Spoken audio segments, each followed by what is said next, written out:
મોરવા હડફ ધારાસભ્ય અને હડફ યોજનાના અધિકારીઓની ઉપસ્થિતિમાં હડફ ડેમમાંથી રવિ પાકની સિઝન માટે જમણા અને ડાબા કાંઠાની નહેરમાં 25 ક્યુસેક પાણી છોડવામાં આવ્યું. તબક્કાવાર 70 ક્યુસેક પાણી સિંચાઈ માટે છોડવામાં આવશે. 21 જેટલા ગામોની અંદર આશરે 4000 હેક્ટર જમીનના પાણીનો લાભ મળશે.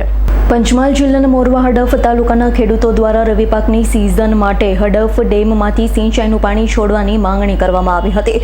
હડફ સિંચાઈ વિભાગ દ્વારા ખેડૂતોની માંગ ધ્યાનમાં લઈ રવિ સિઝન માટે હડફ ડેમમાંથી સિંચાઈનું પાણી છોડવાનો નિર્ણય લેવામાં આવ્યો હતો, જેને લઈ શુક્રવારે મોરવા હડફના ધારાસભ્ય નિમિષાબેન સુથાર, હડફ સિંચાઈ પેટા વિભાગના નાયબ કાર્યપાલક ઇજનેર VR તલાર, પૂર્વ તાલુકા પંચાયત પ્રમુખ દલપતભાઈ બારૈયા સહિતના પદાધિકારીઓ અને રાજકીય આગેવાનોની ઉપસ્થિતિમાં હડફ ડેમમાંથી જમણા કાંઠાની નહેરમાં 25 ક્યુસેક અને ડાબા કાંઠાની નહેરમાં 25 ક્યુસેક એમ બંને જમણા અને ડાબા કાંઠાની નહેરમાં 50 ક્યુસેક પાણી સિંચાઈ માટે છોડવામાં આવ્યું હતું. 25 ક્યુસેકથી શરૂઆત કરી 70 ક્યુસેક સુધી તબક્કાવાર સિંચાઈ માટે પાણી છોડવામાં આવશે.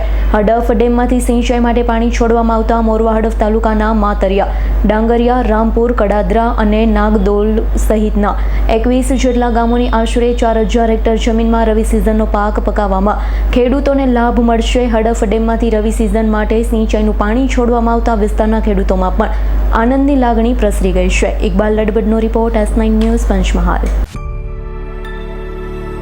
અમારી તમામ માહિતીથી અપડેટ રહેવા માટે જોડાયેલા રહો S9 ન્યૂઝ સાથે.